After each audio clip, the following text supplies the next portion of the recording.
Hello, hello. I'll cut it short. We've got plenty to talk about today.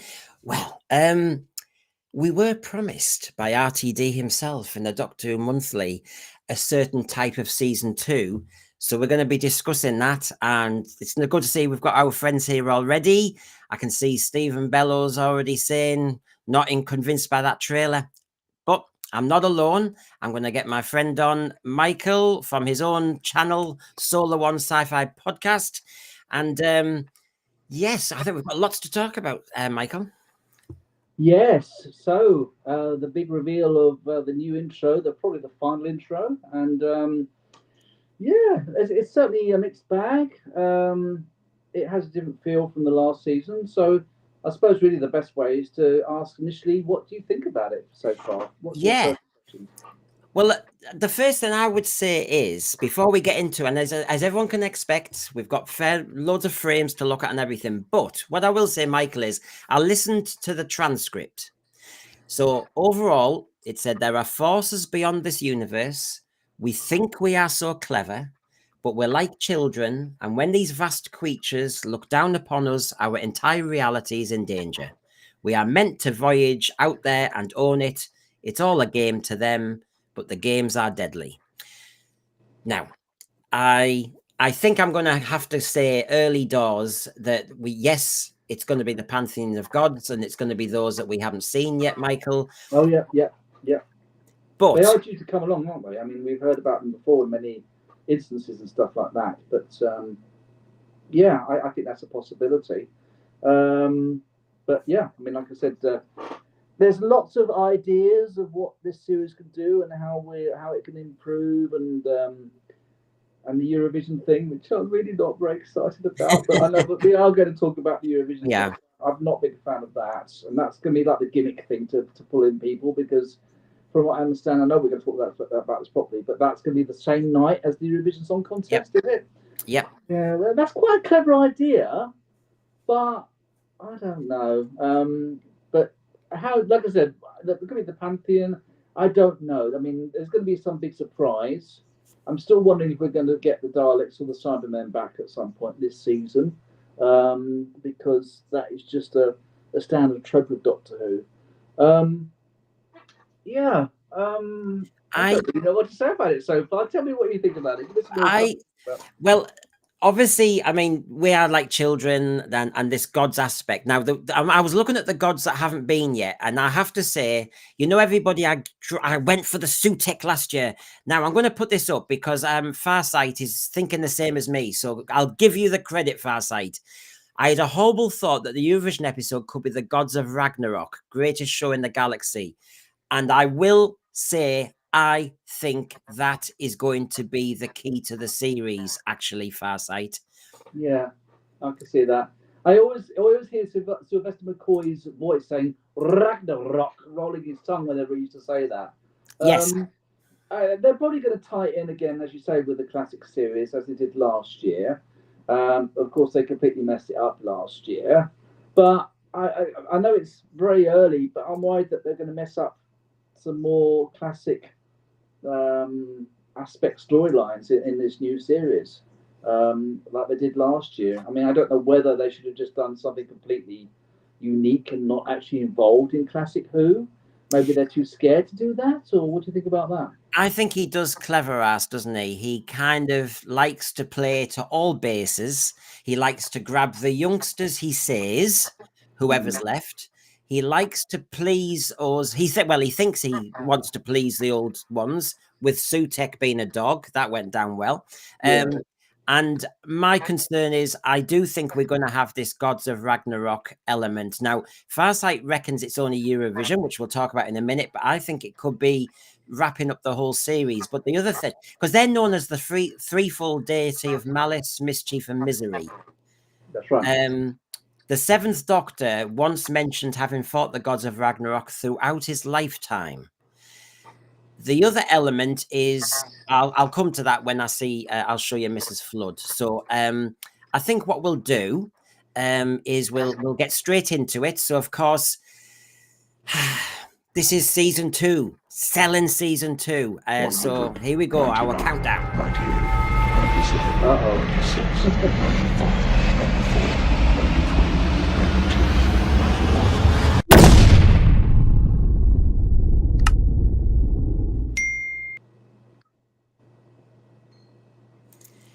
And of course, really, every Doctor Who fan wants that build up, you know, you want excitement. So I'm going to have to kind of see where you are finding you are seeing and detecting the excitement. I've done a few shows now already, Michael, where we've talked about this logo and we've talked about the colouring. And, yes. you know, I'm hearing different things from different people. So I just, what's your top? I mean, do you think this is telling us it's a dark series? I get the impression it's going to be darker from what I've seen, and in many ways, I would be welcome to that. As a big fan of the '80s Doctor Who era, I did like the darker elements of some of the Fifth Doctor episodes and Colin Baker era, and then it got a bit more light and sort of fluffy when Sylvester McCoy came back.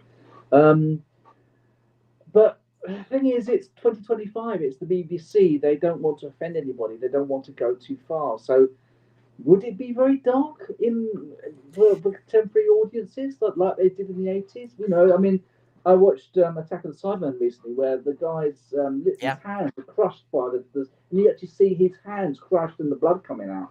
You're not going to see that in Doctor Who in 2025. No, never again will we see Lytton being tortured. We've got Mad Mackham here, Smoke and Mirrors, folks. Quite clearly a trailer viewed through the thoughts. You want darker? Here you go. Sorry, Rtd, not buying your snake oil again. Series will be another empty rainbow. It's interesting, Mad Mackham, because I have to only be authentic. I felt a little bit better having seen that trailer. Now, I'll go over the details as we go, but I want to start with what Rtd said in Doctor Who Monthly about season 2. So here you go, Michael. This is what he promised you. Okay. Monsters, old faces, Doctor Who lore, pantheons, friends, legacy, myth, beasts, quarries, spaceships, cameos, robots, rebels, shocks, suns, lasers, Mrs. Flood. Well, we know the suns will be the Eurovision one. The pantheons are there. Now, okay, he's given us a list. Now, you can make of that what you want, but it's this quote that feeds it. The show in 2025 is going to be bigger and madder and darker, taking wilder swings than ever. Now, when you saw that trailer, did you get that sense of bigger, madder, darker, wilder? It was just a deluge of short visionary cues of this and that, and they're trying to make it look energetic. They're trying to make it look exciting. I mean, I have to say, as trailers go, I actually quite like this trailer. It looks. I don't know. I've got a more positive. Let's just say this: from what I've seen, it does feel more positive than what we got last year. But you can only tell so much from a trailer. You know, it's very, very short clips, very snippets of here and there and everything else. But one thing I did think is quite a cool idea. I like the idea of this cartoon cinematic character coming out of the screen of a cinema and becoming sentient. That actually sounds quite interesting. That's something which, again, they can mess it up. You know, I'm not going to get too optimistic about it, but from a science fiction perspective, especially as someone who's a big fan of the Twilight Zone and things like that, that looks quite interesting. Eurovision, no, I don't fancy that. But to answer your question, it looks all right, but you know, it's hard to sort of like judge on a short clip, really, isn't it? Yeah, I know. Michael, you want a warning again? Stop it. People who like to just kind of advertise other channels, it's out of order. The point I wanted to make, and Farsight brought it up, and it made us have one more look. Farsight said, what did you think of the green screen element to the beginning of the trailer? And I was so busy doing all the framing and that, I forgot there was that boring bit at the beginning when the two main actors, Virada Sethu and Ncuti Gatwa, are stood in what seems to be the TARDIS, but actually, when you look at it close up, it's actually, I don't even know if it's a green screen, Farsight. I actually think it looks like a drape. and it looks very flat. And so the rumors that the TARDIS has been dismantled must be true. And that's a bit interesting, because he said in the Doctor Who Monthly that he'd been thinking about how they sell this season, and he was talking about Chris Eccleston's trailers and how exciting they were. And then the Donna Noble one with David Tennant, that was a really good gripping one. So to have a drape, a flat screen, and they just say, "Hi, we're in season 2. I hope you like it," seemed pretty low, flat, dull to me. That was a very strange non-event of a start. We couldn't even have them in character, Michael. It makes you wonder why they went that way. It makes you wonder why they take that direction. I mean, is it possible they filmed that right at the end and they just wanted to fill in? I don't know. I mean, what do you think? I mean, why do you think they would have done it that way? I mean, I don't answer your question with a question, but I'm a bit perplexed myself, quite frankly. It doesn't marry with what he said. He said they're going to start filming in, a couple of days in February to do the PR. Yeah. Now, but it's unimaginative. It doesn't add to the narrative cell. And one of the things I would argue about Doctor Who in the recent years is it's a lot of bluster, a lot of froth, and let's make it an event. And actually, sometimes they give away too many clips, too many bits of detail. And actually, I think we talked in our show last night. We did AI Grok, and we said, if you relaunched Doctor Who, how would you do it? And the AI said, go enigmatic, go very mysterious, give very little away in your trailers, and actually make people want to know what the hell's going on, rather than just say, here's loads of clips, and this bit in the TARDIS, did you need it? No. Yeah, I think the strange thing is that I remember when you mentioned about previous trailers that year when they showed that the Master was returning. I think it was Capaldi's last year. I think it was the year before. No, it's Capaldi's last year. And you can't do that. But have we seen a lot of monsters for this season? I mean, we haven't seen anything particular. We saw Mel briefly, which was interesting.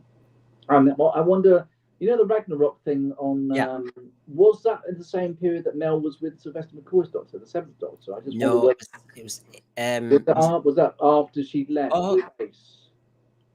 Was it Ace?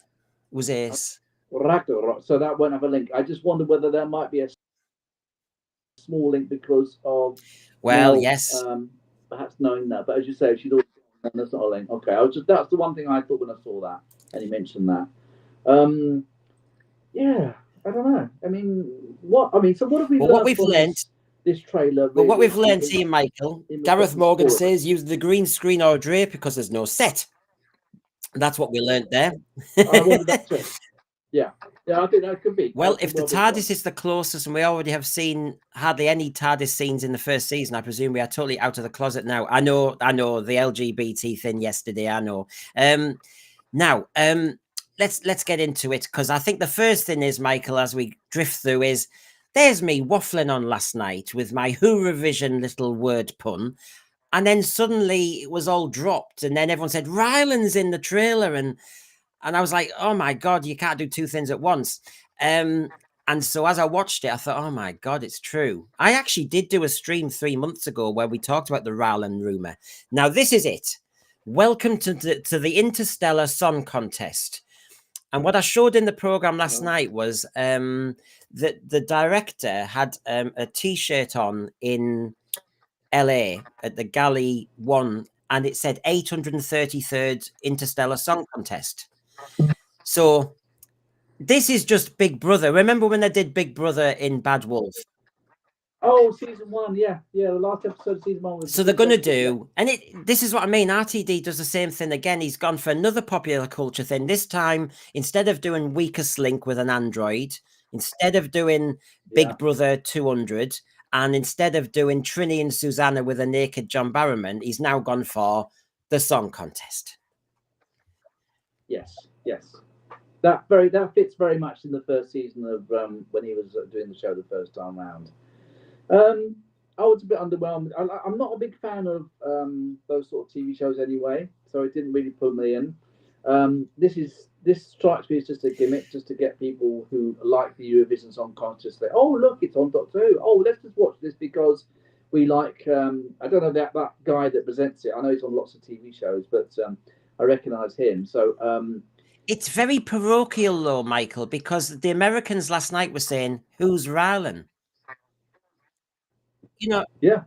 Well, I mean, I recognise him, but I don't know much about. I don't watch any live TV. I don't watch that sort of stuff. So it's not going to pull me in. If anything, pulls me. It actually puts me off it a bit because I've not watched. The only time I remember watching Eurovision Song Contest was when Bucks Fizz won it in 1981, and they ripped off their skirts. And as a hormonal 12-year-old, it was quite a memorable scene. well, Michael, I don't know. I mean, Eurovision, and it's one of those things. It's always political. It's always based on. I Michael, don't like it, and I don't Michael, like I think we Eurovision. could, So we could trigger that hormonal moment again for you if you want, because I think I was saying last night that I think the Ncuti Gatwa doctor will have his kilt on and he'll pull it off. Oh no, he's not going to rip He his might kilt off, do. is he? Oh, please don't. He does. Tell him to do that. No. He makes his mind God. up, and it's all boom, bang, and bang. He's not going to sing it and cry, is he? Making my mind up, and he no. Save no, all your. No. Oh, he could do, couldn't he? It could be save all your kisses for me. I mean, you've got them, you know. Honey. Here we go. I'll do this one. How Oh. does everyone like this one? Ncuti is Rtd'S puppet on a string. There you go. That's. Oh, it's getting worse. I was dreading this episode, but now I'm really dreading it. It's kind of soured it for me already. Isn't this part of the problem? I think where it is Marmite. I think the Eurovision I'm starting with. Yes, it's Marmite, episode Marmite, 6 yes, for everybody. Yes. We all suspect it's May the 17th, but I think what we're all thinking is those of us who are struggling with season 1 and what Rtd's been doing of late are thinking, hold on, you're all about doing a big event, making as much kind of noise as possible. But actually, once you've seen the episode and the noise has died down, was there a story? And I think that's always the problem with Rtd. It's lots of bluster. It's a bit like that. It's a bit like that toad that you sometimes hear. You know, he's bloating his neck out, but actually he's only a little toad. Nothing there, yeah, nothing there, but yeah, it's all sound and no sort of action, whatever. So, I mean, yeah. I mean, Michael, you watch a lot of sci-fi. When I saw this shot, the Catwoman look is not. It doesn't make me think, oh, this is going to go darker. It just sounds. It looks like a parody sci-fi to me. You know. It's yeah, because you can get some very good humanoid makeup in Aliens and various shows, and a lot of shows do it very well. That cat thing, yeah, it just looks like a hat with plastic ears sticking out the top of it. It doesn't look very.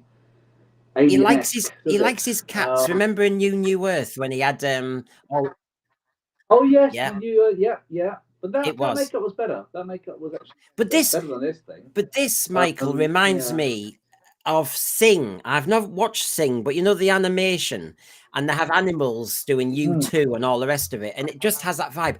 And while I was live last night, I said my fear with the Eurovision one is a bit like you saw the CGI of with the Asylum of the Daleks, and you saw their parliament, and it's a very Phantom Menace when you saw the whole Federation. It's exactly what I was dreading. You know, I mean, and this is what I mean. There's two of us here. I do sometimes watch the Eurovision, although it's become very commercial and it's lost its soul. And it's very tribal. Oh, sorry, I could be describing Doctor Who under I thought you were describing Doctor Who. But isn't this interesting? Like finds like. Rtd has brought this commercialism into Doctor Who, has diluted its soul, and has almost encouraged a tribal toxicity in fandom, and that's the Eurovision nowadays. Yeah, I think also it's funny that he's still depending on sort of live TV tropes, whereas a lot of people these days don't really watch any live TV at all. So, I mean, 2005 when he did the what's it called? Anne Robinson one Yeah. and Yeah. Big Brother, TV was more prominence. Of course, now, I mean, I don't know how is Eurovision still popular? Do people still watch it? I mean, I've I, never watched it, but is that a gimmick? Why to do it? I Because always it's feel still a as though live I'm TV not a show. true gay person because I feel as though if you're true gay, you have to do these big camp parties on Eurovision night. Well, I'll sit there. I'll be sat Deal. there in my slippers, maybe watching it. But I I get bored after a while, and actually, I actually resent people trying to bait me. So nowadays, it is campers Christmas. It is quite homoerotic in Well, parts, which is where I find they're trying to bait people. And I'm thinking, this isn't a song contest anymore. Now, so you can see why people like RTD, who lives on Canal Street, are loving this. And, you know, the Doctor Who Monthly that I was only talking about last night has so many items on LGBT messaging in Doctor Who since 63 that you get this horrible vibe that people like you, Michael, will go, I like my Doctor Who, but this is just too much of one type of thing. I agree. Yeah, that's how I would feel about it. Um, the one thing I could see that is that basically every episode should be different, and you can have a comic episode, you can have a over the top episode, you can have a childish episode, you can have a dark episode. So I am trying to be fair here. I'm not going to be judging the whole show on one episode. They might be able to do it in quite a funny way, which is it's like the Marmite thing. I mean, as a Star Trek fan, we had Strange New Worlds season two. They had a musical episode a couple of years back, and it was very, very Marmite. Some people liked it, some people loathed it. I personally think they actually did it very good as a one-off, as a musical. It was a very weird idea, but it did work. And so, if they're going to this year on Doctor Who focus on Eurovision, I'm open to it. Perhaps as a one-off, they might do it quite well. But then, in the same respect, they could go completely over the top. It could be just a complete utter It's, joke and put people off. yeah, So I I've got found mixed it feelings about falls it. into a kind of, you know, RTD's obsessed with tropes like the Davros trope, and yet he falls Yeah, into the other trope that if you're going to be heavily into the gay scenario, then you'll love your Eurovision. And as people are saying in the thread, well, I'm gay and I don't like this, and and people saying this is a kind of queer centric culture going on. And I just worry, Michael, about the mainstream viewer who goes, oh God. And I was recording a show earlier today for Talking TV about TV schedules and Doctor Who. And the classic yeah, 70s and 80s schedule had great variety in the night. You know, you went from two Ronnies to Doctor Who to Basil Brush to this to that. Yeah, and a drama. yeah. You had a bit of everything.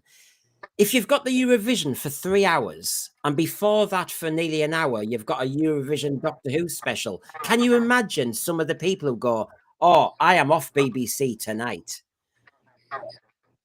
Yeah, I suppose they're thinking that they're so excited about Eurovision. Oh, Doctor Who's going to have it on an hour before. Let's watch that.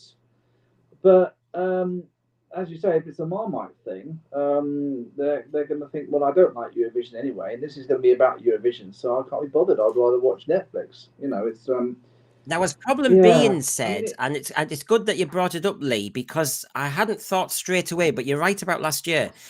The Eurovision has become as political as anything, right? And yeah, the joke is that you know Wyoming always get nil point because nobody likes Britain anymore. Yeah, yeah, I nobody remember likes that. Yeah, Britain because of that's fine. Brexit. Yeah, That's the first one. yeah, The second one yeah. is that was it 2-3 years ago? Sam Ryder, San Spaceman, and to be quite frank, he won the popular vote. And if it hadn't been for an invasion of Ukraine, and then suddenly everybody give them the 12 points in the final round because everybody wanted a virtue signal. That's why I hate it. That's why I hate it. And the music is Yeah, normally and terrible and anyway. So it's terrible music, and it's all politically motivated. What am I going to sit Well, there and watch that all? RTD loves a political virtue signal, doesn't he? And as Lee said, because Yes, he does. 2024, you're right, Lee, I remember this. Eurovision allowed terrible anti-Semitic propaganda to run rampant last year. So RTD and Eurovision can do one. Yeah, it's now become toxic itself. And it's just fascinating that, you know, you've got David Tennant doing the BAFTAs, you've got various links to Doctor Who jump on a bandwagon, but it's not a bandwagon that might win. And yeah, very moral. But yes, I agree with you, Lee. It was disgraceful last year. Absolutely disgraceful. Sally, Eurovision stopped being a singing contest a long time ago. In fact, remember Terry Wogan just backed out. He said he'd had enough. He'd had enough of the cheating. Yeah, I agree totally with Sally. That's exactly what happened. And it's quite a long time. I mean, when did Terry Wogan stop doing it? That was a long time ago. Yeah. Passed away for many Now, years. we've got Rylan here. Now, if you take a look at the picture, I mean, you've got Rylan, and there's our male lead with the female lead. And as some people are saying, is this Doctor Who in 2025? It just looks as though... It looks more like something out of a Carry Yeah, On film, you feel as though, shall we have Kenneth Williams or somebody like that? Charles Hawtrey. Charles Hawtrey, yeah, I'm sorry. I know, it does a bit like that. The way I see it. But that picture, I've not seen that before, but like, and they really want people to sit down and watch this on the Saturday night, or go down the pub instead and have a pint or something. It's just it's become they're out and proud nowadays is Doctor Who, but so out and proud I get extremely concerned whether the mainstream are just going to say do one, you know. You see, my perspective is that, of course, I totally respect the gay community, and that's nothing wrong with that. And it's nice that they have representation. You have representation, but do they need to make Doctor Who so kind of bashing over the head with all these agendas? Can they just not do? Yeah, of course, have people with disabilities, sexual orientation. I understand all that. That's perfectly valid. But why do they have to go over to make it so kind of like, oh, we just want you to have this message, and the storyline is right in the background and just put to the back. Why is it done like that? Why can't they just make entertainment? I don't understand. Because they don't actually. Because they're imitation politicians. They're charlatans regarding the media. But the other thing is they don't understand psychology. Right. And those of us who were really truly in the closet in, you know, northern working class parts of the country, and, you know, tiptoed with trepidation through our adult years, and we're never living in a metropolis and, you know, out and proud from the age of 3 in some pink nappy. Yeah, sure. You know, honestly, they don't really. I mean, you know, he goes to Canal Street. I mean, Canal Street's a world on its own. But what about the normal people out there and the normal quiet gays and people who don't want it rammed down everybody's throats? Because if you force a message too strong, the backlash will be equally strong. And I'm not aware that there's anything to fight for. So therefore, why are we forcing such a message on people who've given us rights? I just think this needs to calm down, and can we get on with some sci-fi? And so here is a little bit more about the plot. That it's going to be set on a space station in the future. Rylan is reportedly playing himself, having been cryogenically frozen and brought back to life to participate. Is that sci-fi? That's interesting. I suppose it's sci-fi light. That's all you get with RTD nowadays is something light. Yeah. It's just a gimmick. I'm sorry. It is a gimmick. I think it's sorry. I am trying to be open-minded. It's too gimmicky. Well, I started with this one, Michael, because I think this is the one where I think I can see what they're trying to do. They're trying to get all the media just talking about Doctor Who. It's the one that gets them noticing Doctor Who, but it's not the one that's going to get traction. And there's the director, and aren't they happy with each other? Yeah, that's that one in a nutshell. And Gary Lee posted this yesterday, which is the reaction when people found out that Rylan was in Doctor Who, you know, and it wasn't good. Oh yeah. I know you can censor, you can edit, you can find what you want, I suppose, out there. But, the reaction wasn't good straight away because this is Michael. Can you remember when we were talking about the 1985 cancellation recently because it's 40 years ago. Yeah. Just before the cancellation and then after the cancellation when they were talking about bringing it back, remember all the rumors that, they might pick Paul Daniels or they might... Remember, they made it sound as though it was a light entertainment drama and it made it sound cheap. Well, they tried to change it to more of a light entertainment. They made it less dark, which I've already referred to at the end of the Colin Bacon era. And that's why they made, I think, chose Sylvester McCoy to be more upbeat and family friendly. And, he used to be, banging in spoons and things like that. I suppose also you just got to realise that the people who make Doctor Who these days don't really understand Doctor Who. And I still think it's strange how I've said this many times how in 1985 the BBC wanted Doctor Who to be cancelled and the fans wanted to keep it going, and in 2025 a lot of the fans want Doctor Who to be cancelled and BBC wants to keep it going. It just seems so ironic the way that it's changed, but I do get a sort of familiar vibe, that sort of mid to late 80s vibe of Doctor Who in its sort of twilight years. And it's got a very, very recognisable feel in Doctor Who in 2025. And it just feels like it's going that way. No matter what happens, even if this series is better, I'm very curious to see how it continues, if it does continue. We see, this is... I mean, I will get onto the trailer, folks. Don't you worry. But this is what's on our brain, isn't it? We were talking about Juno Dawson, an LGBT activist, has written for Doctor Who. Which one? And me and Rachel have done research on Juno Dawson, and I couldn't see any hinterland in sci-fi. Okay. And then we find out that this episode is written by Juno Dawson, the Eurovision one. So basically, you've got somebody who's a gay, then a trans activist, who suddenly has a genius idea to spend the most money. It's the most expensive Doctor Who episode, and it's going to be Eurovision in space. That's it. I mean, it doesn't take much brain cell to do that. And I have to say, if I had been Andrew Smith in 1980 saying to JNT, I've got a Eurovision in space idea, and JNT said, we haven't got the budget, darling. No. We've got enough money for 8 rubber costumes of Marshmen, and that's it. And I wish we had the Marshmen back. Bring back the Marshmen. But this is just wasting the budget for the sake of wasting the budget. Well, what is the money all going for then in this episode? Then? Well, I think it's that CGI. And I think... Yeah. And then, of course... Well, Michael, last night I was even saying you could have cameos. You could have the Space Womble Yetis. You could have Ice Warriors doing a heavy metal act. You could... You know what I mean? You could make... Oh, do you know what? I could see that. You could see Sontarans coming onto the stage going, Sontar ha. Yeah. I can see that happening. And seriously, that's making me even more nervous now. Well, I can see what's in Rtd'S mind. He would call this high camp. I'd call it crap.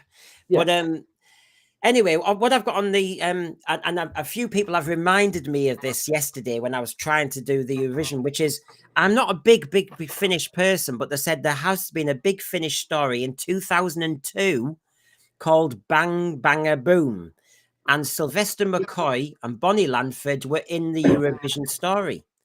Wow. 23 years ago. 23 years ago. I've never been into Big Finish myself, but it's interesting that somebody in quite a long time in the past has thought of a similar idea. That's interesting, isn't it? It was a murder mystery, and in the end, there had to be an act. And I have a sense that Ncuti will be singing. Yeah, I can see that now. I can see a duet with the new Belinda character or something. But Michael, hasn't this already been done even in this recent version? The church on Ruby Road, when they faced the big fat jabber goblin gremlin thing, they started singing. Yeah, oh God. I forgot about that. Oh, I'm sorry. I'm your worst nightmare. Thanks, mate. So, in the audience, remember, was Mrs. Flood. Yeah. So Mrs. Flood, I've said the gods of Ragnarok. Now she could be part of that Ragnarok You've team. got to roll your tongue. You've got to roll the R's. I keep saying, Ragnarok. That's the only way I can pronounce it. I can't say it normally like you do. Now you've got you see, my problem is I'm more like Jonathan Ross. My R's and W's I get mixed up. Ragnarok. Yeah, Ragnarok. So I would prefer that not to be the gods of Ragnarok because I'm going to be stuffed. But yes, Mrs. Flood. Now there's so many theories on her, aren't there? There's too many, really. One is that she's the god of disaster, and if you remember in the Empire of Death, there was a moment she was on the bed with the granny, and they all turned to sand, didn't they? Yes. But she seemed very calm about it. Very nonplussed about it. Very kind of blasé about the whole thing, wasn't she? Yeah, almost as if it was no big deal. No. Yeah. So yes, and she says in this trailer, you know, she likes a good show. Now, one of the theories was she's the god of storytelling. Some have said she's Incensor, the god of disaster, and she'll have her two twin children, Dread and Doubt. There's a few theories going on, and as Lacey is here, it's clear this is the gods of Ragnarok because that bloke who wrote it loved Sylvester's era. Yeah.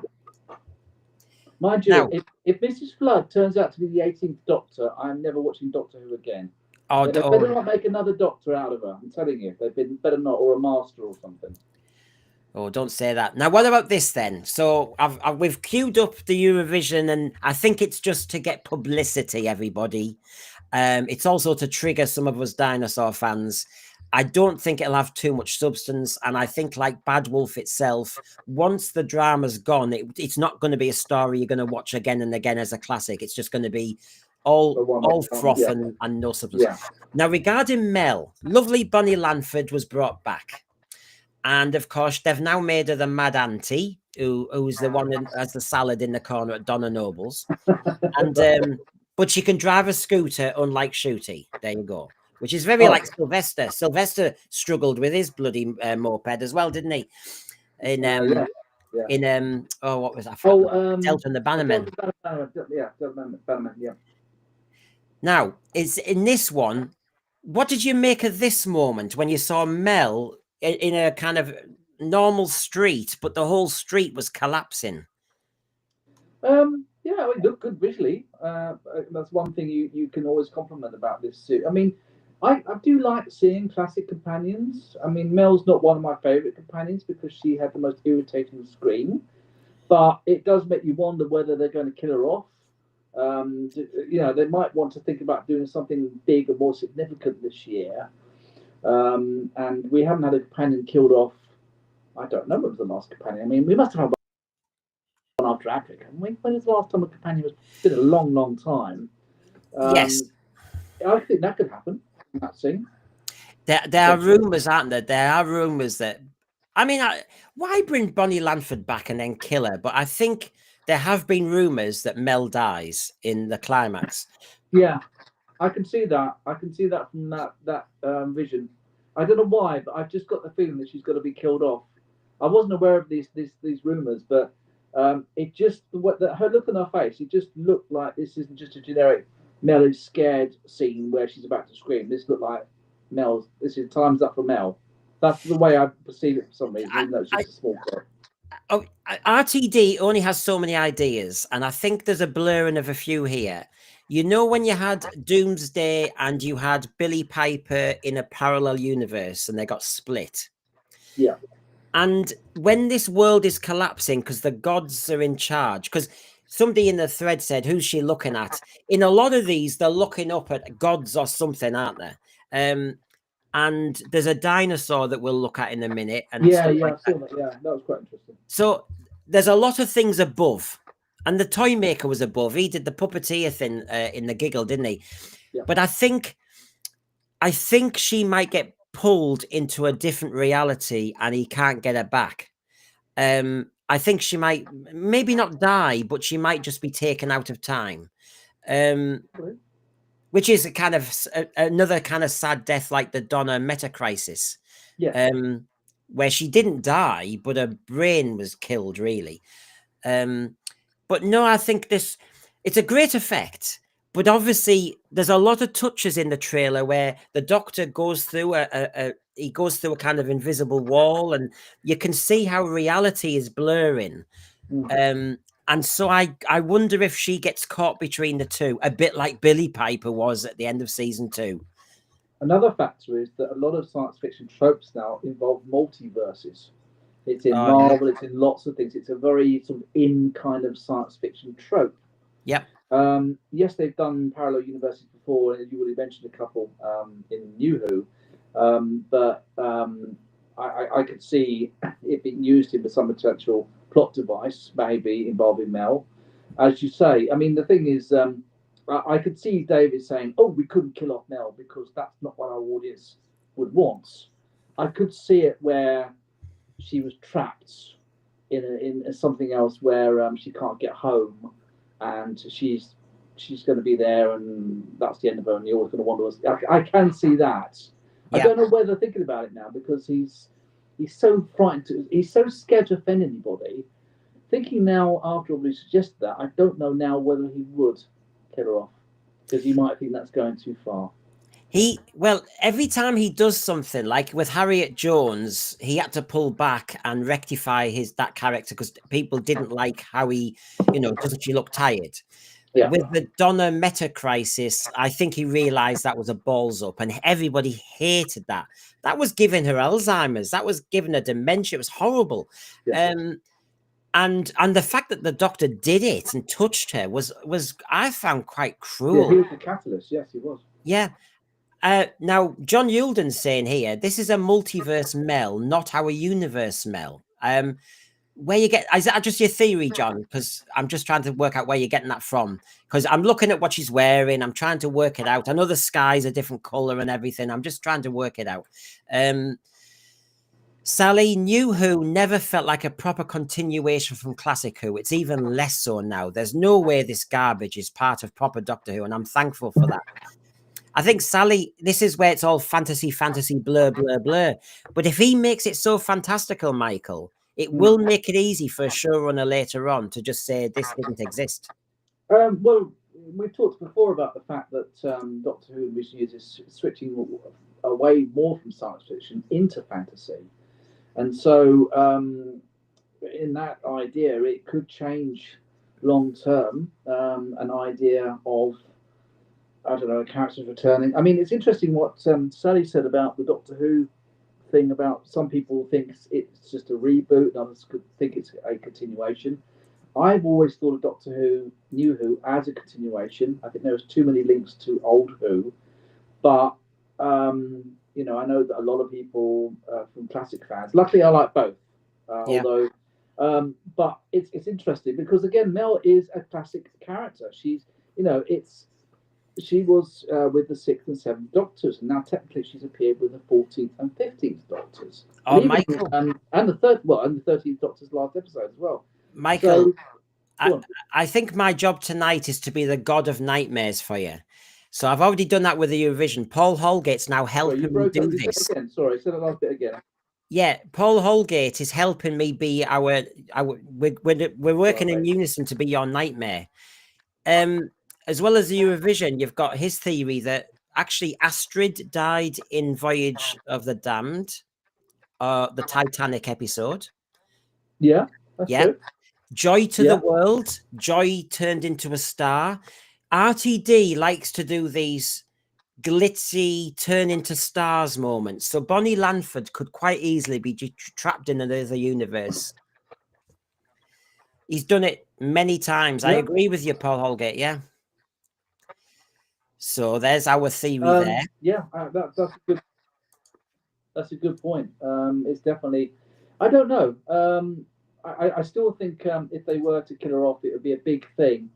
But he doesn't mind if he angers classic fans because he thinks Doctor Who now is made for the modern audience, and the classic fans, if they don't like it, they can go, as we've talked about before. So I don't know. He might kill her off. I Well, don't as know. Lee, It's an interesting one. well, as Lee says here, Astrid didn't die. She turned into fairy dust. And I have to say, Lee, I think the whole of New Who has turned Doctor Who into fairy dust. Um, I think that's, I think the truth there. Now, the other thing is, RTD promised us, and I know he blathers, a darker Doctor Who. Now, I have been saying in countless streams that if I was showrunner, I'd want them to make Doctor Who darker. So that's the one superlative he said, some comparative I agree with. Now, Yeah, me too. I've compiled this section, Michael, of what I look like dark moments. So this looks like the unit Deep Dark Vault. And Yeah. you know, Kate Stewart's down there, and it's a hard shot to show you, but obviously there's a monster behind that glass. Oh, is And there? Okay, I noticed that. Okay. so basically, we've got the vaults, the dark vaults of unit, and we've got some vicious monsters in there. So, of course, that's dark. I approve. Yeah. You've then got this. I think out of the whole trailer, this stood out a mile to me. Okay. Well, I can't see much there. It's not skeleton, it's ghostly, definitely ghostly, isn't it? It's mummified, ghost like. That would scare me as a kid. Yeah, Um, that strikes me as a good Doctor Who image. You could see that on a Doctor Who classic DVD cover of the monster of the episode or something. And that looks pretty good. Yeah, I think yeah. that looks all right. And actually, when you look closely, I mean, it's hard to do screenshots sometimes. On the left is another face. Oh, you're right. Yeah. And so you know, that I do think, you know, look, I've said I want Doctor Who to go dark. I'll have it. Lee Smith says it's like African masks. Yeah, I mean, Yeah, I can see that. Yeah, I yeah, can see that. I'm up for this. I'm up for this. I'm intrigued. That's got me peaked. The Fall of the 11th, good to see you. Have you subscribed? Please repost. Thank you very much.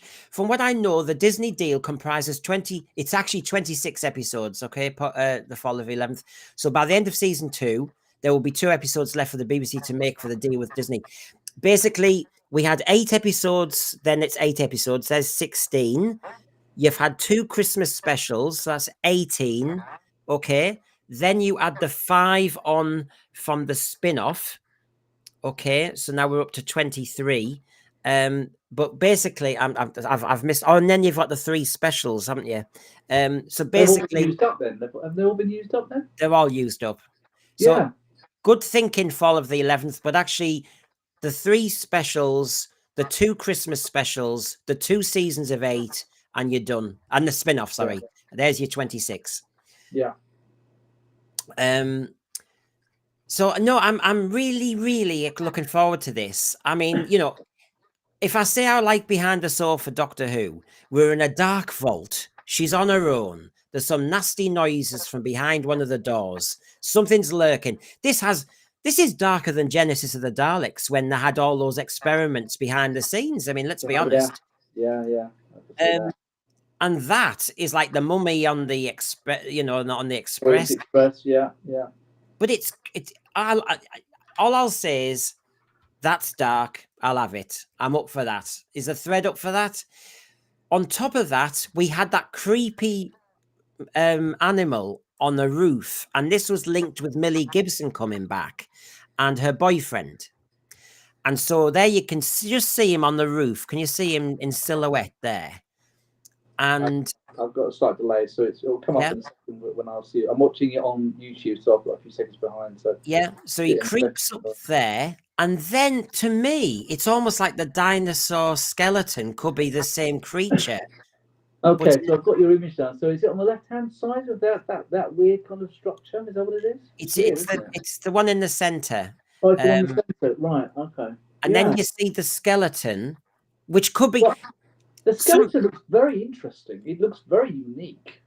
To be honest, here it is. When I saw that, I thought that's. It actually reminds me a bit of the tripods from War of the Worlds. I know it's 4 legs, but it just had that kind of massive alien threat kind of thing. It certainly is a unique vision. I don't know how it can be implemented in the story, and why is it that if it's just a skeleton of a dinosaur-shaped creature, why is it walking about? So curious. The thing is, just like with that ghostly one where you've got a face mask, it looks like, and then underneath, Mm. I've got a funny vibe that because this is fantasy hocus pocus season, that you see different levels of something, you see different layers of something. And so I might be wrong, everybody, but speculation is fun. You've got the silhouette. I've seen the photograph of that. I just couldn't be bothered picking it up because I've done too many shows now. But there's the monster that goes on the roof and he's in all his garb. I saw the actor dressed up for that. Yeah. Then it's a similar poise to me. Then you have him like that. Now, I might be wrong, and this could be a version of Invasion of the Dinosaurs, and it's nothing to do with the monster. But when you think of that ghostly apparition that has different layers, and in fantasy, you've got the layer of us humans always think we're in charge, but then there's another layer of games. Less prominent. Yeah, it's the Russian doll thing, isn't it? There's different, yeah. So I think we're playing around with all that. I'll be honest with you. Well, Paul Holgate says it's Sutek's skeleton, which I think could be quite interesting. He's desperately trying to trigger. Well, yeah, I know. He's yes. Well, no. Look, I'm not even dismissing that, because there's a part of me that thinks Sutek died too easily. Yeah. You put him on a leash. Oh, you don't think they would bring him back, do you? Like, I mean, what if Paul's right? What if he is Sutek's skeleton and he's worked it out? You know what I mean? One thing I will say, because I wanted Dark Doctor Who, is I don't know about you, but when I was a kid, there was this brilliant. I don't know. It was one of the. Wasn't Hercules? I think it was Sinbad, and he fought an army of skeleton soldiers. Yeah. Oh, yes. One of those stop motion. Movies. Yes, I know the ones. They're really good. That scares me. I used to love skeletons. Yes. And so this sort of thing is, yes, a big tick for me. Yeah, I like that a lot. I think that's a very good vision, and I'm fascinated to see what they're doing there because that's unique, that's memorable, at least visually. Again, they could mess it up, but at least from a visual perspective on the trailer, that's one of the most things on the trailer that pulled me in the most. I thought that was very interesting. Now, I can see where money is getting spent now because that's a very good effect. Yes, I agree. I just hope it's got a good story attached to it. The people behind the scenes deserve credit and they deserve it to be a good story. So let's just hope he typed it nicely and it's a good story because that effect they've delivered. I hope his story delivered. Yeah. But yeah, I mean, somebody said, I think it was John Steed saying, this takes us back to one of our dinosaurs is missing. Yeah, all we need is Peter Ustinov in AI and we're away with it. And then you did mention Mr. Ring-a-Ding,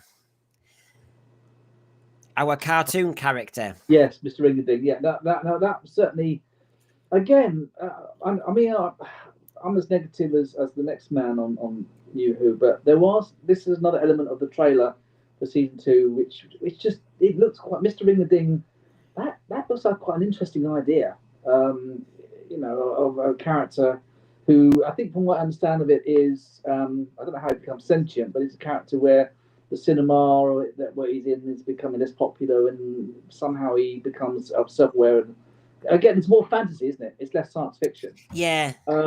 Which I'm not so into, but I'm certainly very interested in the idea of what this character is and how they are what they are. What do you think about it, Brendan?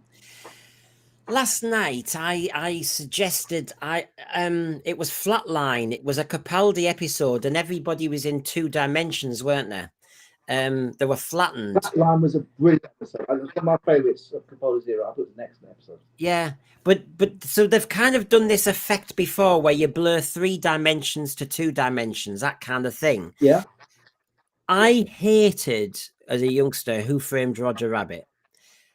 I didn't like. I don't like that crossover thing, and I know they did it a few times. R. Kelly did a song to one of them as well with the basketball team, and I hated all that. I hated Bedknobs and Broomsticks when you mixed it. I preferred just the cartoon football game. Yeah. So this is not tick. You know, like the Eurovision did not tick your box at all. Mm-hmm. This isn't ticking my box. So Who Framed Doctor Who is the episode you're going to call it? Is it? Yeah. If it was the Phantom Toll Booth, where the Doctor and Belinda Chandra get stuck in a cartoon world, a bit like Take on Me, aha. Yes. I'll go for that. That's more clever because that's almost like a science fiction. I mean that video was so clever when they made it. Yeah. But this does have more of a Roger Rabbit link than Take on Me link. I feel to it. You know what I mean? Yeah. Yeah. I would. I mean, it has a Take on Me moment because when he reaches out to the theatre, there's an element where he was the cartoon in Take on Me, and he was reaching out to her, and then he pulls her through. I think, doesn't he? Yeah. Right. Without consent, I don't think that would be allowed. No, just get pulled through. Oh. I want you to be my two-dimensional woman. Away. Grab a bag. Okay. Take on Me. So anyway, Mad Mackham, a character becomes sentient. Oh, for God's sake. Already an overused plot device of classic sci-fi done to death. Oh, we're not happy, are we? Yeah, well, John Steed, yes, I think it's a callback to Roger Rabbit. But I never got that link until now, but now I can't get it out of my head. Oh, I told you, I am your nightmare. But the names got me, though. I was talking about Wurzel Gummidge last night because I said he's Mr. Ring-a-Ding and he's with Sunshine Sally, which she sounds like a cheap call girl to me. Sunshine Sally. I mean, what sort of show is this? Well, you had Aunt Sally with Wurzel Gummidge, didn't you? Yeah. So it's like, yeah. So I'm not sure about the names of the characters, but yeah. Again, as we've already said, you know, something becoming sentient for whatever reason.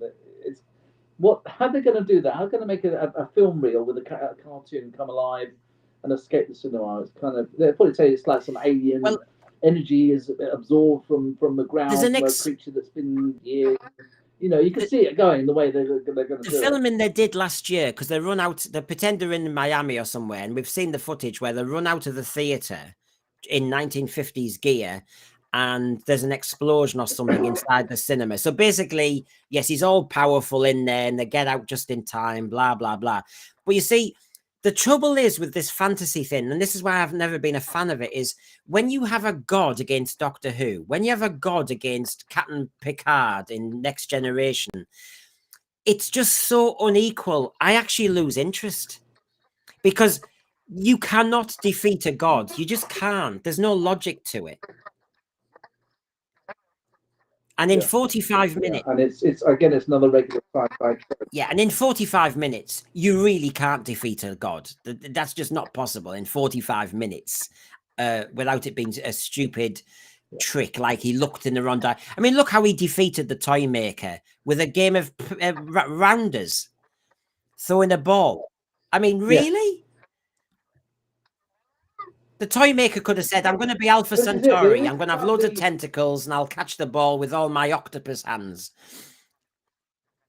They always do that. They always come up with something. I mean, they never have a really clever way. I mean, it's like, I'll bet I win this game and then you'll be defeated. Well, yeah, it's not exactly the most original sci-fi premise idea of destroying an omnipotent being, is it? No, so I am the most powerful being in the universe and I want to play softball. Yeah, right, okay. Yeah, that's it. You've won. Yeah. That's it. I'm going to now disappear in a puff of smoke. Next week, so, Doctor Who and the Ludo game. Yes, I know. And Tiddlywinks the week after. Doctor Who and the Tetris. Oh, God, I know. Like, Doctor Who meets Space Invaders. Doctor Who meets Pac-Man. Why are we joking? They really could do this now, couldn't they? They could have him in the middle of a space. Oh, God. Yeah. Tron. You remember Tron? They could do a Doctor Who Tron episode. And the Doctor ends up in an arcade game. Oh, God. I bet that's going to be... If they make a third season, I bet... And you could have that lovely Asteroids music. We all played Asteroids. And dun, dun, dun. Right. What about this then? This spider. 8 legs. Here we go. Now do you know what? Again, when the African mask Well, I assume it's not linked to the. There's a. I've got an African mask vibe yeah. again. I mean, oh, do you think it's linked for that other image earlier on? Well, I don't know, but if you look at it closely, the colorings, it could almost be like Zulu Dawn or something. It looks a bit tribal. Its face. And so, is that sort of tribal marking on one of its front legs as well? Just by the head, there is like it's like some pattern. That looks like some sort of decoration. That's what I mean. Sort, or some clothing or. So material. this isn't just a spider, isn't it? And then I wonder if it links with those horrible death mask ghosts. Which, do you know what, Michael? This could be very like Alien, where you've got the alien beast and it collects them in husks, doesn't it? Yeah. Yeah. And to be honest, I honestly don't know what to make of it. It seems like a very strange contradiction of a giant spider. Don't forget we had the giant spiders in Jodie Whittaker's era. No, I don't know really what to make out of that. A sentient spider or something? I don't know. It's curious. Right. Well, Lee, thank you very much. I had read about this, but I haven't joined the dots. Number one, I think it's about time. If you're going to do a homage in Doctor Who, you're going to do an update version of Planet of the Spiders. Lee mentioned. I think that as well. That's the only other spider. But as he says, the African spider god, Anansi. I think it must be because I can see the African god vibes, and that was by accident. And Lee Smith is saying, I think the African episode is about missing people. Maybe this spider goes from African folklore. This is the Noah Elms episode where nearly everybody in the episode is ethnic. I get it now. It's all right. Okay, then. Thanks, Gan. We're working this out. When I saw that spider, it's taken me a while. I've done too many shows all at once. I get you now. It's the Nigerian one. It's the ethnic episode. It's the one written by the man who says the Doctor's a refugee and hasn't a clue about Doctor Who, but he might do a good story about a spider. You never know. Yeah. I can see that. What do you make of this effect, though? I was trying to do slow motion. I was trying to work it out. I don't know if I could see lots of spaceships, the grey spaceships, and then there's a large piece in the middle. And I thought, oh, right, okay, then. This looks as though it could be a battle fleet. And then I was trying to think of spaceships I'd seen in Doctor Who in the past and thinking, is that a spaceship? It just, I don't know if that... What does everybody think on that one? I do think I've seen these spaceships before. Not Sontaran ones, because they have a different shape in the new series. I've seen those ships. Those ships, that ship. You don't get to make the Star Beast and manage to ruin an entire franchise and then expect me to come back, RTD. That's you out. Let's have a look. Michael, is it possible you can go out and come back in? Because it's gone very slowed and delayed. So it might just be messing. Yeah, I will. I'll come back and go back in. I'm back. All right. Yeah. I'll keep everybody entertained here for a second. So yes, I'm intrigued by this, and thanks Lee Smith for that, because that helps. And there's another good version of it. So okay, I get this. This is the refugee in Noah Elms episode, and okay then. Okay, that is interesting, and people are going missing. Okay, got it. There's obviously Mrs. Flood, who's I think another god, the trickster or the incenser. Or, as I said, she could be, I don't know, the god of disaster. She's looking very happy at the chaos being caused. She was calmer when they all turned to sand. So she obviously does enjoy disaster and chaos. So that kind of makes sense to me. Now, you okay, Michael? There you go. Okay. Now, episode 1 is clearly the robots. Now, you're a good sci-fi fan. What do you make of this creature? You know, we've had the robots of death. We've had various robots in sci-fi. What do you make of this? It resembles the episode with oh god, what's the character that married the Doctor? River Song. River Song, and there was an episode where the husbands of River Song. Yeah. The robots in that episode. That for some reason that it comes back to that. I know it's not, but that's the first thing that's coming back to my mind as something slightly familiar, even though it probably isn't. I don't know whether it's another unique new design.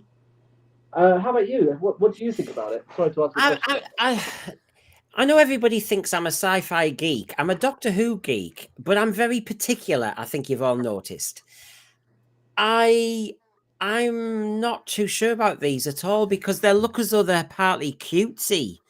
You know, the face and the emoji faces. They've got emoji faces. Yeah, it's a bit like that blooming awful story with Jodie Whittaker, or with Capaldi with the smile. Yeah, that's what I was thinking as well. Yeah.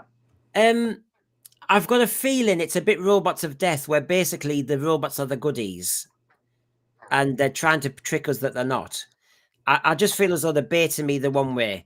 I don't like this. I don't know. It's just me. It's just me. Everybody, just let me go with it. But it's not exciting me. I love a robot story, Robots of Death, for example, but this doesn't excite me.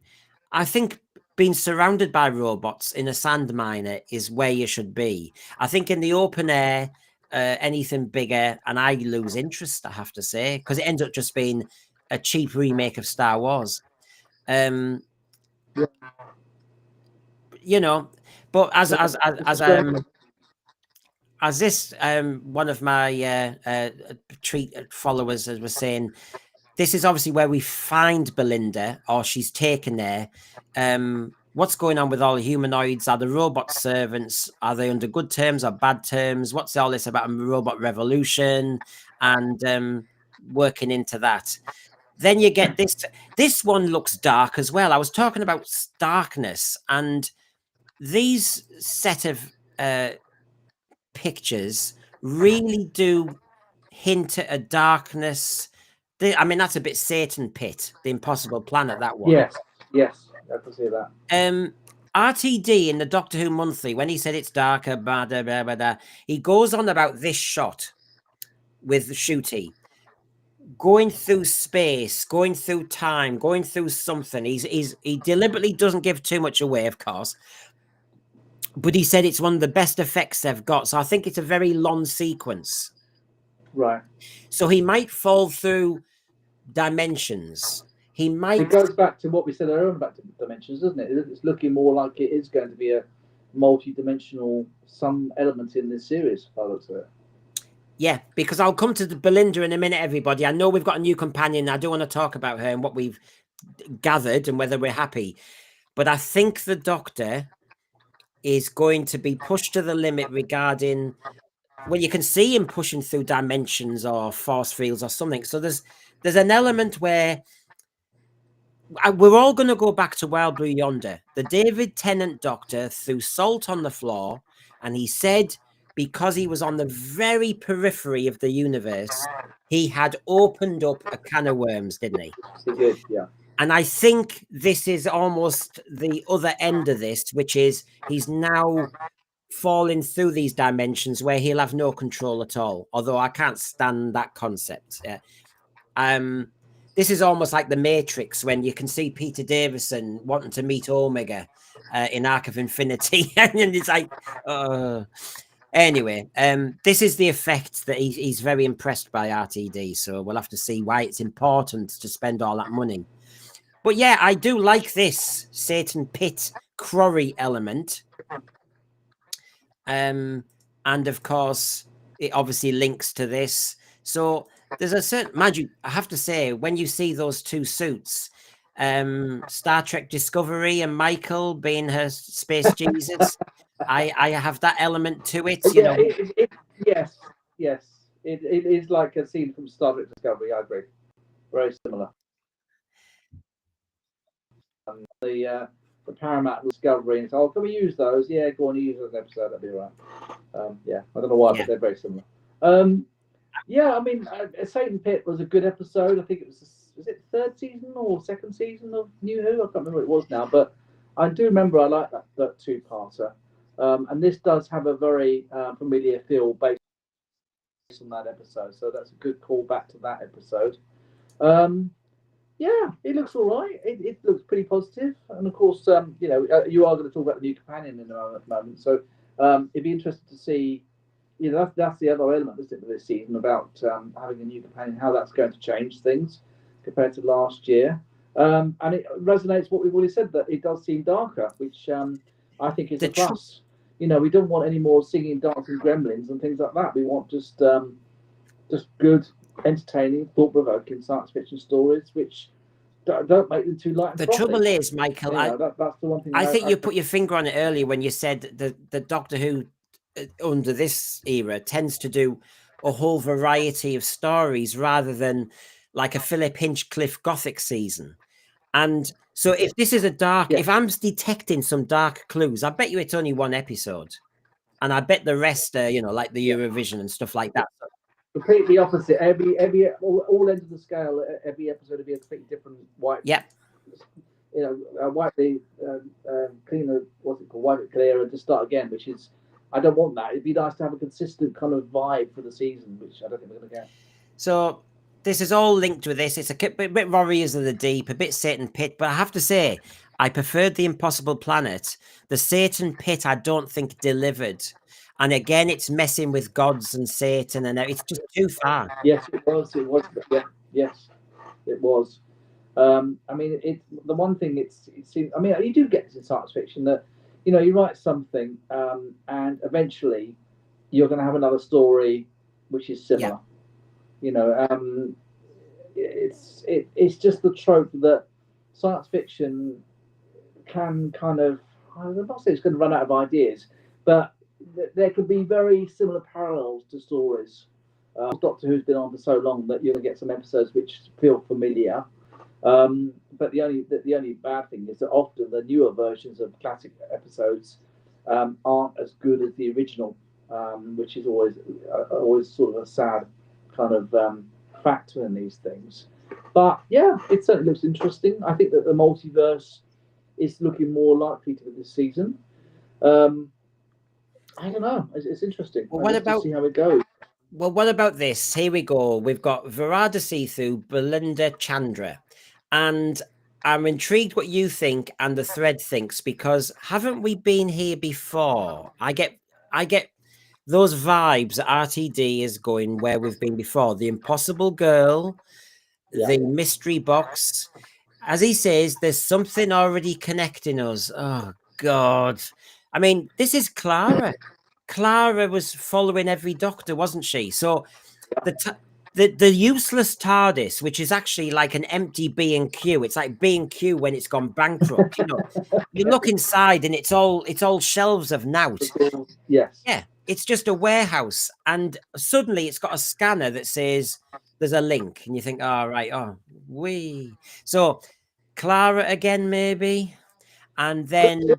Looks similar. I mean, this new character, we've seen this Belinda character who somewhat resembled her in the last season, in the episode with the landmine. I think that's the episode of the landmine. So I think the trailer did indicate that there is some link to whether that's a different character, but this sounds very Clara-ish again, like a different essence of a character split through time. Are they going to go with that similar trait with this new character? Well, what I was saying last night is that they seem to be making a mix of Clara and Tegan, because the plot is this: the Doctor meets Belinda and begins an epic quest to get her back to Earth.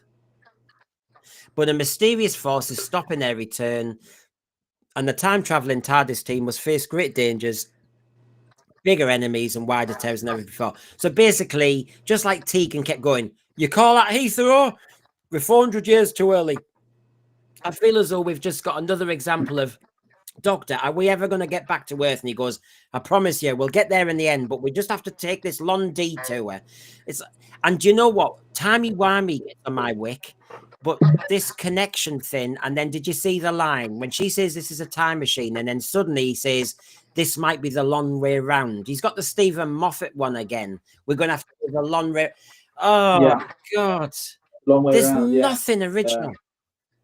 All right, that's what my next question is: why in classic Who you didn't get these repeat tropes like this all the time? I mean, it just seems that they do seem to be going around in circles, and these are different writers. I mean, it's Stephen Moffat and it's Rusty Davies again.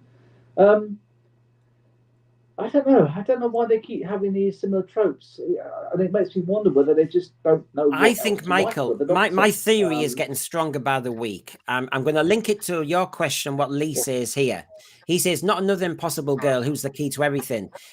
I've said for a while now, my theory, my hunch with RTD and Stephen Moffat and Chris Chibnall is they're happy to get the franchise in their hands, but they are bored with the Doctor Who character.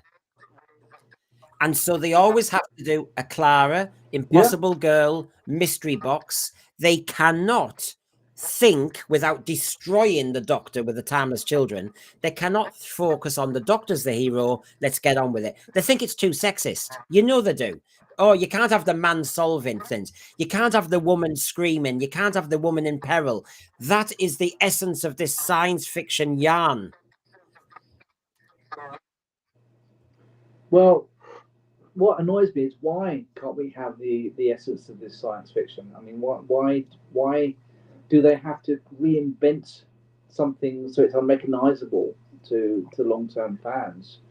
And that's what I think is so annoying about it. It's I don't know. We just didn't seem to have all this in classic Who. I mean, yes, it would be shaken up with a new Doctor, but it was normally pretty interesting what they did, and it was nice and.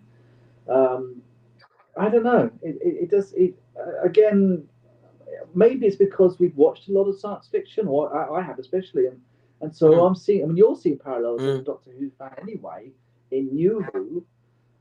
I'm seeing it in respect of storylines in other shows as well. So I don't know. It just seems to me that you just don't seem to get some ideas where it really blows you away. I mean, I can't think of the last episode of Doctor Who was so blown away by a story that I just thought this was so good. Probably, I don't know. Weeping Angels was one of the strongest ones of New Who, which was just such a cool idea.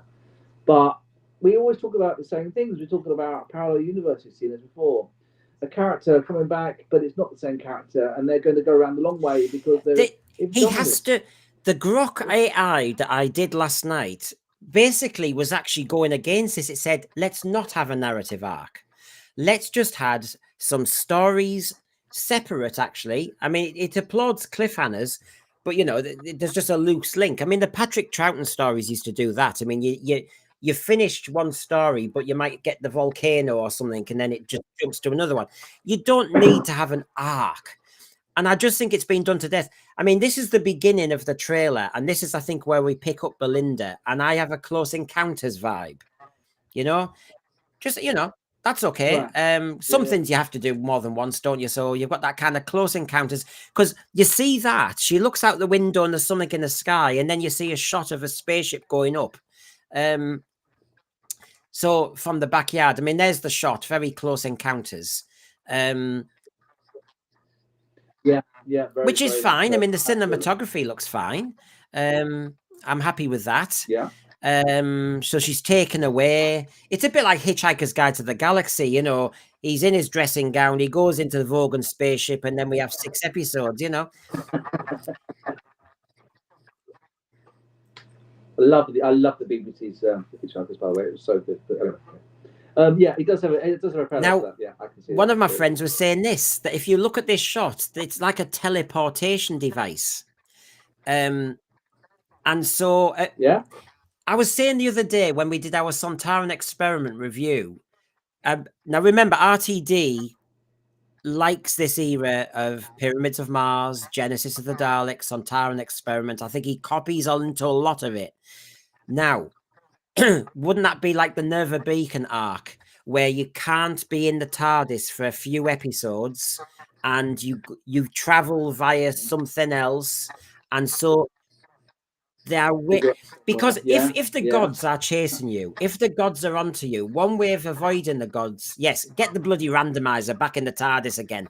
But the other version is to not be in the TARDIS. Because they know exactly. Yeah, that's the sort of beacon to where they're. Yeah, I could see that, and an alternative way of transport. Yeah, I could see that. But what I'm worried about is that all this deep analysis that you do so well, and a lot of things, as you've already said, you can get right, is the finished product, which is where how many times we say, "Oh my God, they didn't do that, did they?" And then we spend weeks and weeks saying about, "Well, they should have done that, they should have done this." So I don't know whether we're building our hopes up a bit too high for some of these ideas because it's. I've always said this that Doctor Who really needs to be written by long-term fans.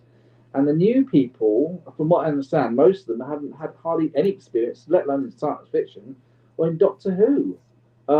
And so all these great ideas, I'd be very surprised if any of them meet the light of day in the final Because product when we finally RTD get is there. better at being a soap opera writer. He's very good at setting Yeah. things up. That this character's got cancer. This character's going to die next week. This character's pregnant. He does that sort of thing. But unlike in soap opera, because soap opera just continues.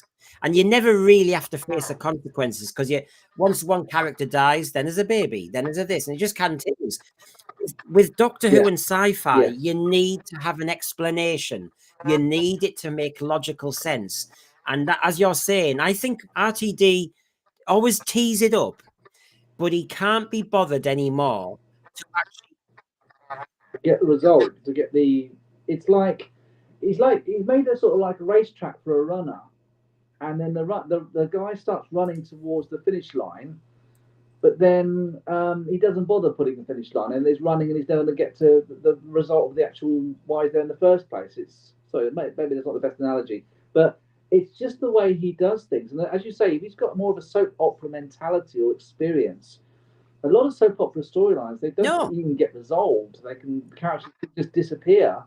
Now I've just finished watching Brookside for the first time. I've been watching it since the pandemic, and I've really enjoyed it. And not the best thing to admit, but there were so many characters and so many storylines where they would just disappear one week and then never come back again. And it's like there's a whole different way of writing a soap opera than there is a yeah. proper drama with proper long term characters who are so well defined after all those years.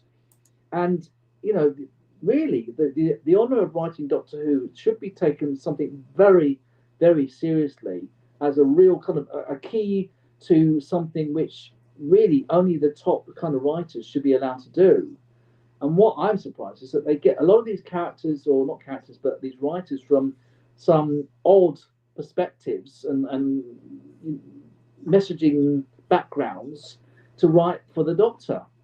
And although this season's trailer looks better, I'm just worried that we're going to be, in April, May, June. I'm sure you'll invite me back at some point. We'll do one on our channel as well with you if you're around. But I think we're going to have some heated discussions about some I of these think episodes. I think Rogue will look calm compared to this season. Oh, don't. Rogue was the only episode where I honestly, I could not. I'm sorry. The worst written episode ever for the Doctor. Not the gay thing, the love thing, the lust thing. Never, ever do that with the Doctor. He's an alien being, almost immortal. He's Oh, I mean, honestly, every clip I'm showing here, it just takes us to a different place. So we had the Doctor Dancers with Chris Eccleston and Billy Piper and John Barrowman, and we've got it again. yeah. We've got we've got a jukebox in the TARDIS, so we better do some dancing.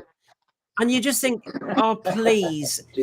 I have to say, and I'm not normally critical of TARDIS interiors, but this is becoming to be a hell of a white elephant because it's just Yeah. they've not used it. if you're going to use it as a dance floor or ballroom, for God's sake, is that it? I mean, It's interesting actually. There's been very minimal scenes in the TARDIS since the new design.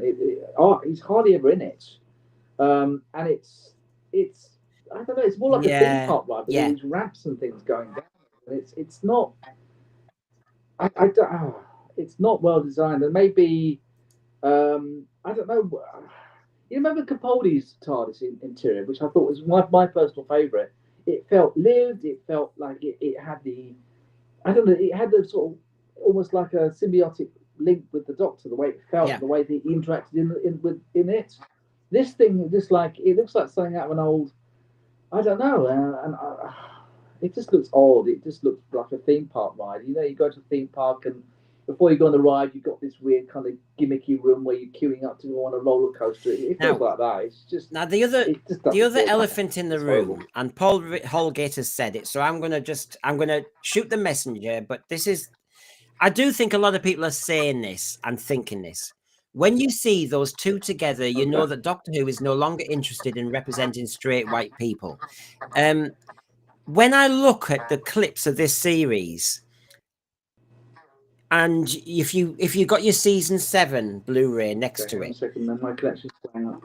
you really do see a completely different show in representation, in every sort of way. But representation nowadays seems to be the majority tends to have to be erased or dismissed, or they're not the key characters. And it's got, I just think in every advert and every program, they're trying to go too hard on this until in the end, you're just going to turn people away. Because you're still going against the majority of the country. And just like you said with the LGBT thing and the Eurovision thing, how far do you want to keep kicking and pushing and punching people in the stomach? Yeah, you actually broke up a little bit as you were saying that, but I think you were saying how you were saying that the characters on the new duo aren't perhaps what fitting best with the mainstream audience from what you've seen of it. Is that what you're saying? Sorry, That's you did yeah. break up, so I didn't quite hear the end of what you said. That's what Paul Holgate was saying in the thread, and I was just repeating it, saying when we look at a lot of TV programs now, representation has been done, or it's on overdrive.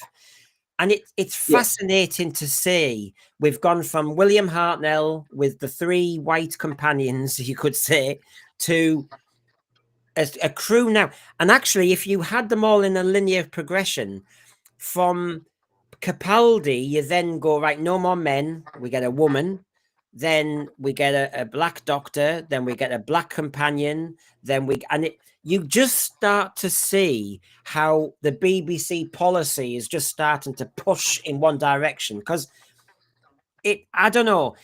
How do we talk about these things nowadays? It's a tricky one, but I do wonder how far people will enjoy this representation done to death rather than as part of a bigger canvas. Yeah. Well, I think that representation is fine for one aspect, but as you say, it does feel that they're choosing companions now, perhaps on their ethnicity rather than the skills.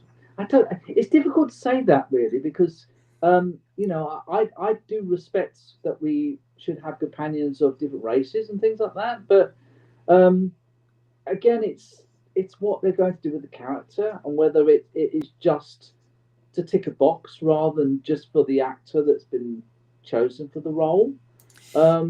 It's just, You know what I mean? It's difficult, isn't it? the thing is, Michael, the argument from the progressive side is always this, that I never had they always say, I wasn't represented on TV. I needed to see myself, and now I do, right? They're always going about, Yeah. they need to see themselves.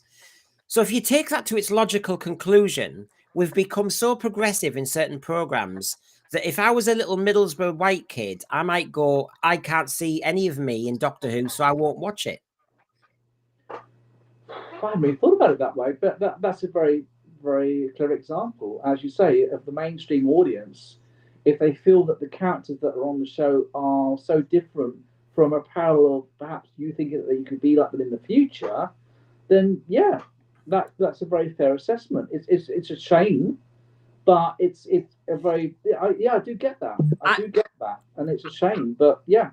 I'm a devil in an argument, Michael, because I'm taking the logic of what they're saying. Yeah, no, I get that, and that's a very good counter. That's a very good argument. You know, there's one thing that ticking the box and everything, but if the majority of the people watching the show have characters that they can't get anything from or empathize with, then that's going to damage the product. And then if you add on top the Eurovision, add on top a gay doctor having snogs, and you keep adding these layers. Yes, I hate to admit it, but Brendan, you're completely right. Completely right. And it's I just don't know why the people at the top just don't seem to see that. I mean, yeah, I can see that. And now, here's another trope. Now, this is supposed to be a bit of slapstick, a bit of humor. And we've always had that in Doctor Who, so I'm not... Now, she says to him in this Rtd'S episode, "You're Scooby-Doo." And he says, "Honey, I'm Velma." Now, Velma in Scooby-Doo has become the lesbian, hasn't she? That's how... It's Velma. Is it Velma or is it Velma? I thought it was Velma. I might be wrong, but I know the character you mean. Yeah, go on. But you know how the progressives like to grab things, and they've made her the character who was clearly queer, they say. And then I didn't actually know this. And then we've got the gay doctor who says to his new companion, he doesn't say, "I'm Fred." He doesn't say, "I'm, Shaggy." He says, well, I have to say, a lot of us would say the Shooty Doctor's more like Scrappy Doo. But I'd rather see Shaggy as the next Doctor, quite frankly. Yeah, it might be very masculine then, I tell you. But I don't know. Is this another kind of camp trope to say he compares himself to a female Scooby-Doo character?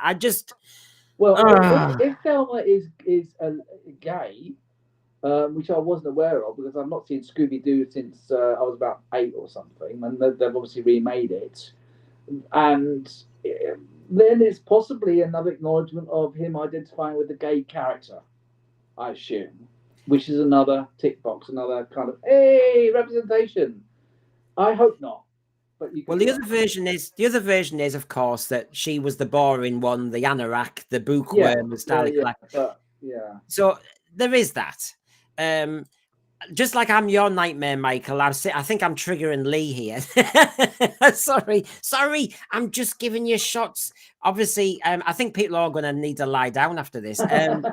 So you've got that.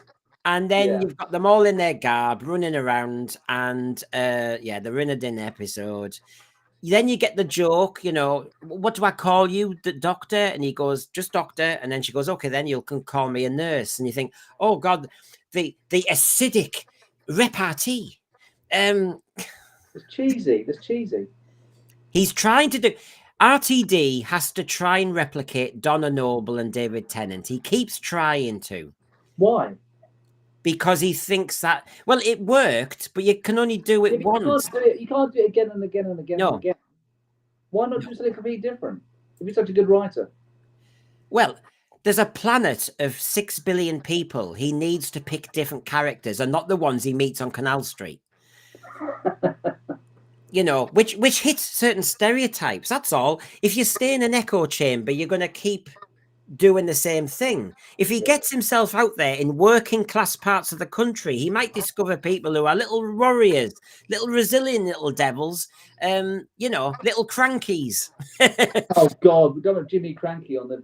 But the thing is, though, I mean, this is all fairness, that, in the world, whenever you meet people in all different walks of life, there's so many interesting different perspectives of people that you meet, different likes, different attitudes and things like that.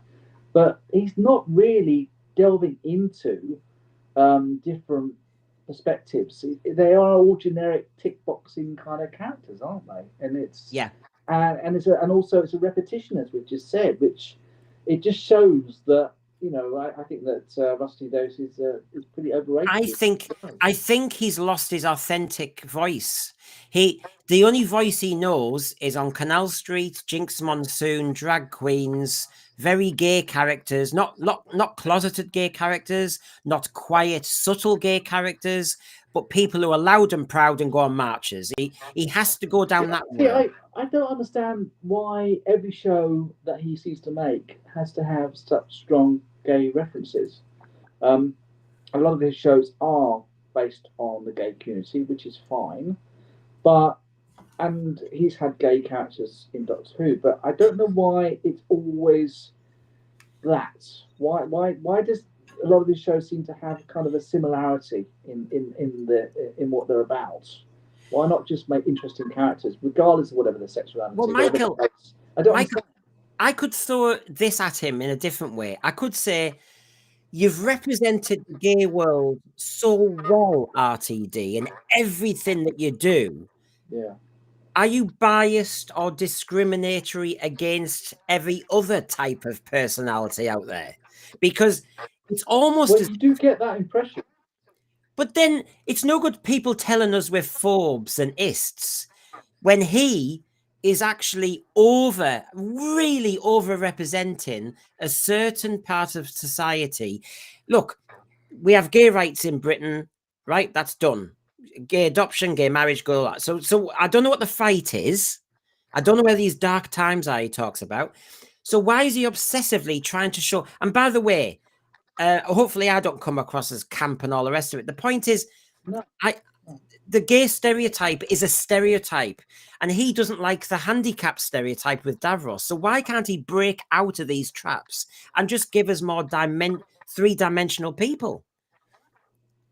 It just seems to me that he's almost like a heterosexualist and a Caucasianist or something.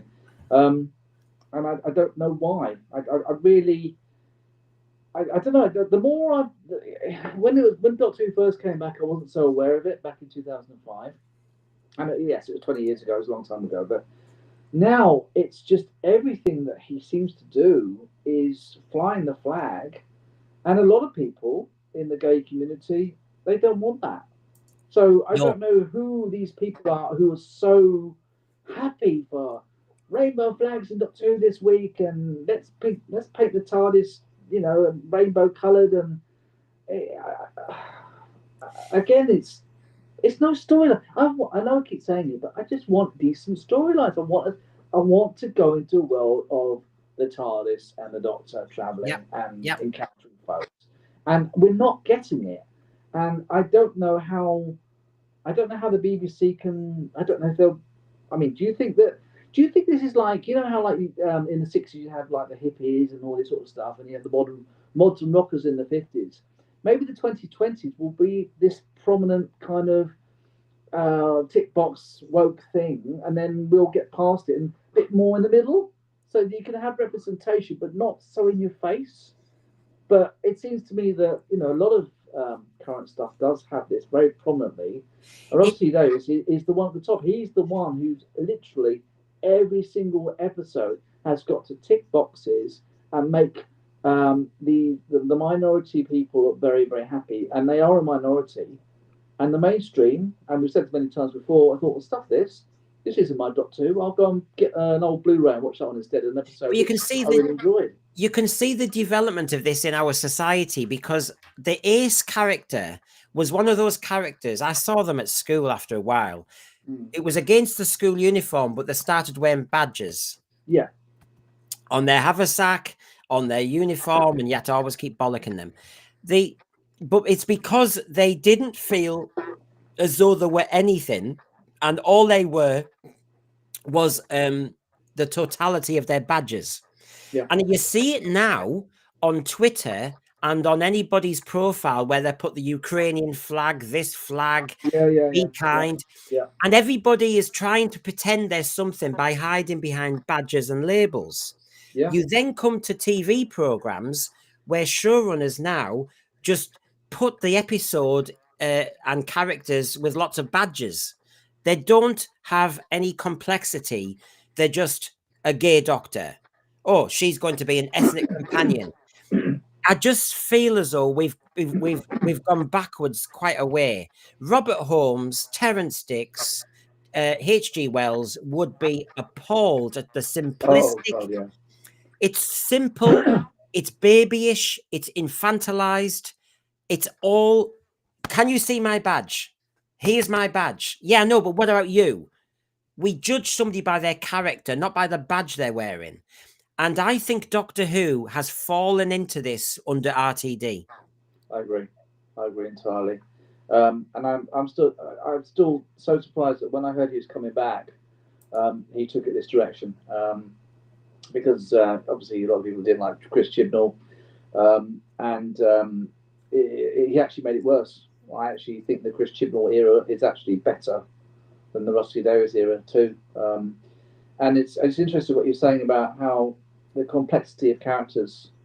I mean, you think about the characters in recent Who, they've been very just two dimensional, and you've got no empathy for the characters, and you don't really care about them. They're just, and you think about some of the classic characters and Sarah Jane Smith, and just how well written they were, and just how you really connected with them, and you really care for them, with these fictitious characters.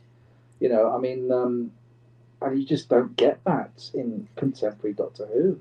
And then I mean, I don't know why. People are making good points here. I'm flashing them up. Dalek Lives Matter. It should be representation based on the audience and what traditionally made it successful. And then Jamie Tron makes a very good point.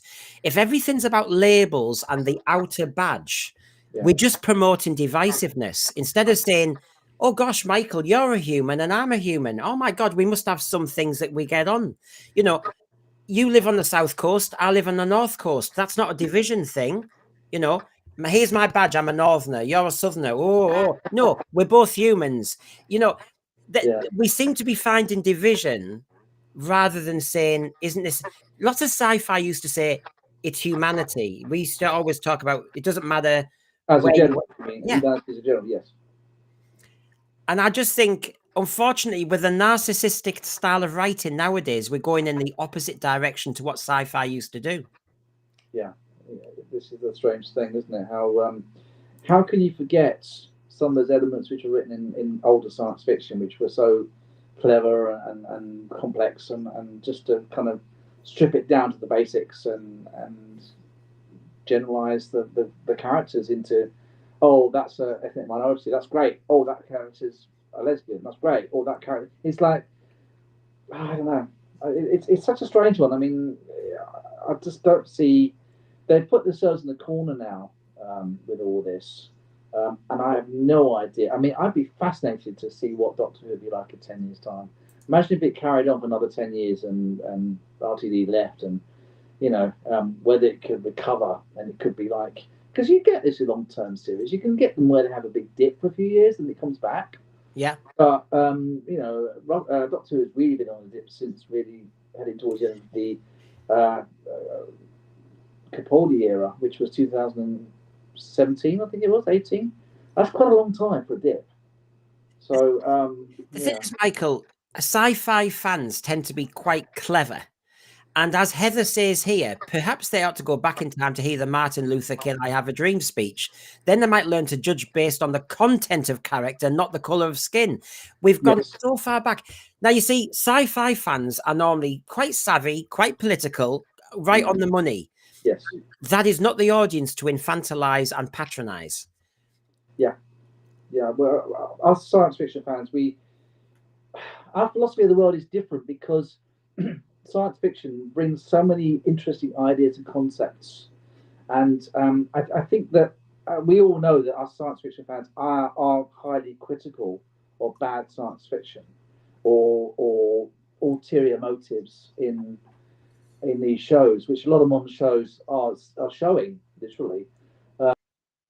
And I think that really what annoys me the most about this trailer and what I've heard about season 2 or series 15, which really is, because I can't be bothered with all these repetitions things, is that they should get some people like us, people who actually write very well written science fiction, some great ideas.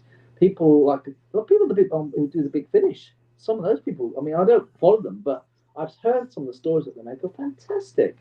Now, why on earth don't the BBC just think, okay, the show's really not doing well now. We've tried to do too much messaging.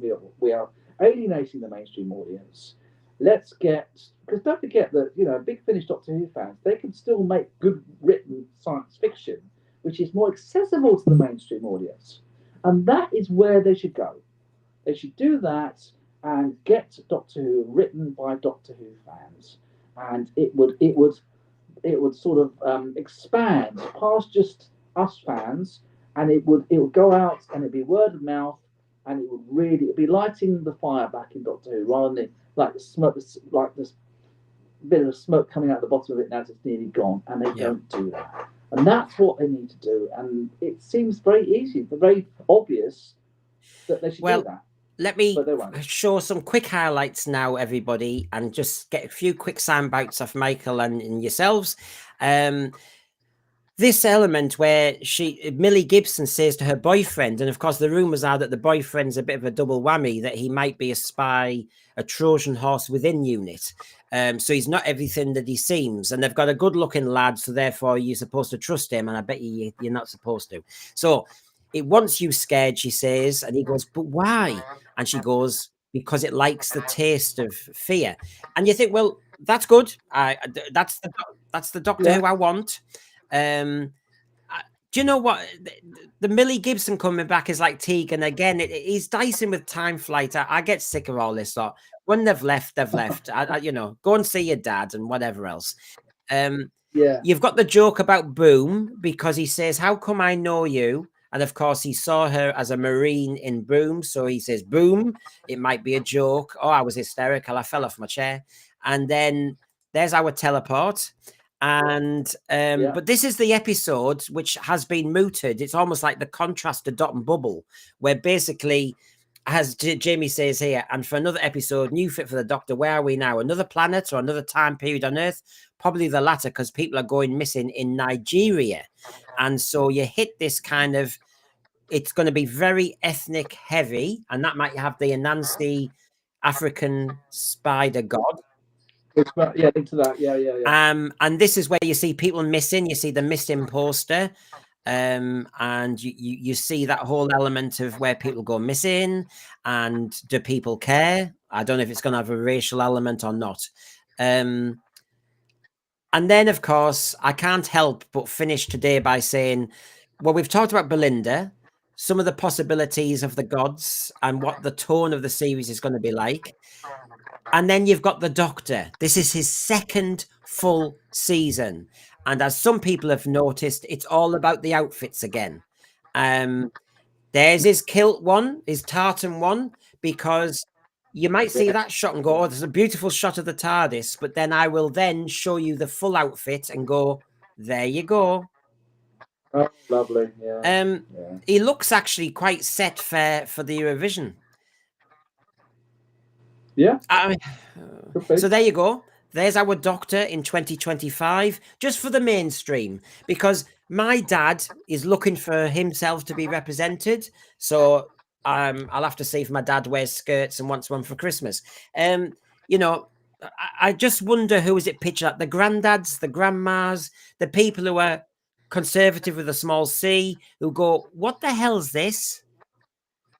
And if I was a closeted gay lad, and they still exist because the world isn't amazing, RTD, because I saw them at school all the time, scared stiff, all the rest of it, seeing this type of very, very gay Doctor is extremely unhelpful. Because if you see your mum and dad or grandma laugh and ridicule and go, what the hell is this? You suddenly go, I'm not going to be gay. I cannot admit. I haven't thought about that.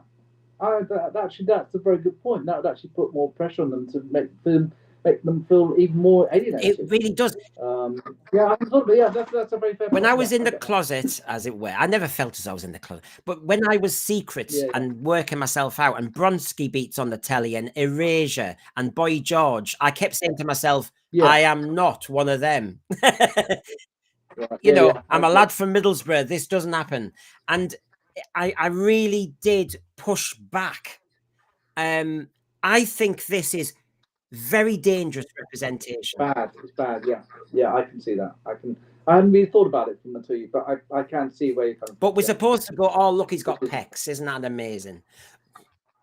You know, but this is what I mean. It's all about the aesthetic. It's about the outer. Some are intrigued that this is the climax, the last 2 episodes. He's undercover, maybe. I don't like the Doctor when he does this undercover crap in New Who. You know, like he in The Lodger, the Matt Smith Doctor was living with James Corden. And Yeah, that's right. I James can't Corden was, stand it. I really can't. Being a plumber in Joy to the World, this isn't the sci-fi I want. And for some reason, that shot just looks so wrong. It just looks a bit. It just doesn't. Yeah, it just looks a bit odd. Because he's a clothes horse, and because that should be a beautiful celestial space shot. It just somehow looks as though he's just been to Ibiza and he's sudden. I don't know. There's something wrong about it. Well, I've said how I really regret the fact that he keeps changing his outfits. The Doctor normally has 1 or 2 main outfits. That's it. And every week now he's had 1 or 2 which have been on more than 1 episode. But I don't know why. But it's a bit like a Star Trek uniform. It's kind of like you just get used to the same outfits that a Doctor has. And I always liked it when the Doctor regenerated and you'd see the new Doctor in the old outfit, and it looks so strange. But with this Doctor, I mean, especially with some of the things that he's been chosen to wear, again, it's another thing that doesn't really make me feel like I really want to adhere to him because he's just so unrecognisable compared to other Doctors. Please don't turn Doctor Who into a Barbie doll. Don't turn Doctor Who into an action man where for Christmas you get. Well, the court, you mean? Oh, yeah. Yeah. And so, you know, he's got all the bling on his fingers. He's got his skirt on. You know, so we're getting a lot of that. There were some ghostly moments. There were some moments that kind of grabbed my attention, but I think they're all going to be enclosed in 1 or maybe 2 episodes, and that's it.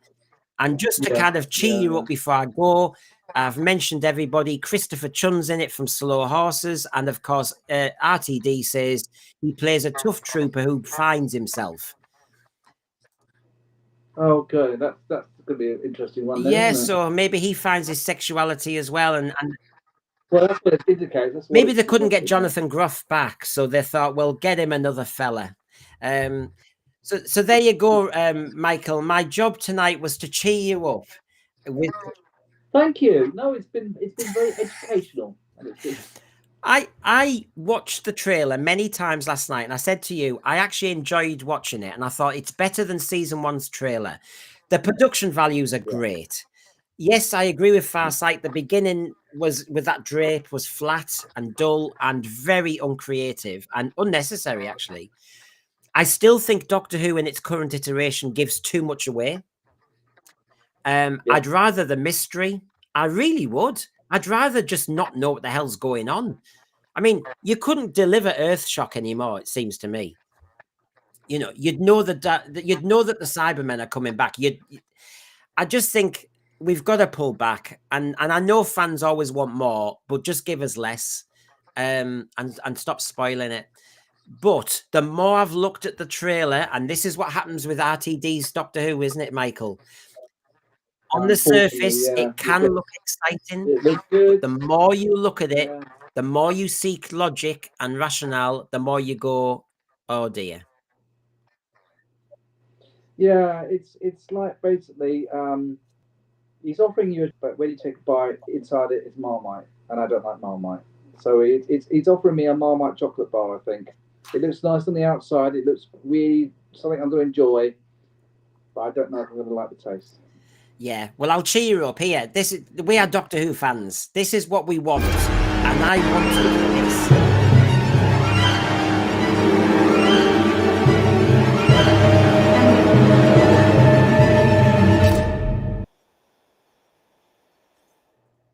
Love it.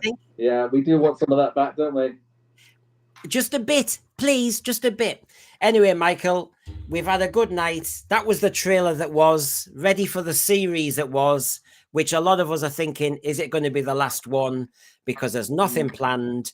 So all bets are off. This season has to land. RTD has to get his strategy correct, or all bets are off. Yeah, I'm still a bit pessimistic. I really think this could be it for quite a long time. I hope I'm wrong, but then some ways maybe I don't hope I'm wrong. Maybe it's time to give it a long rest, come back, regenerate itself, as it were. Yeah, I think so too. So everybody, I'm actually having a rest day tomorrow. I might not stream tomorrow, but we'll be back. You can't I do know. that. What about your audience? They'll be wanting tomorrow to hear about whatever. It's unheard of. So on Wednesday at 2, it'll be the Bi-Generates, me and James. So see you then, everybody. And thanks, Michael. Oh, by the way, before we go, what's your latest stream? Go give us an advert for what you're up to. We have just done. What did we do last time? We've got some Andor coming up for season 2. We're going to be doing a big review of that. We're going to be focusing on Doctor Who, and we're just doing a few sort of random shows. We've just done. What's it called? Not the Lost Boys.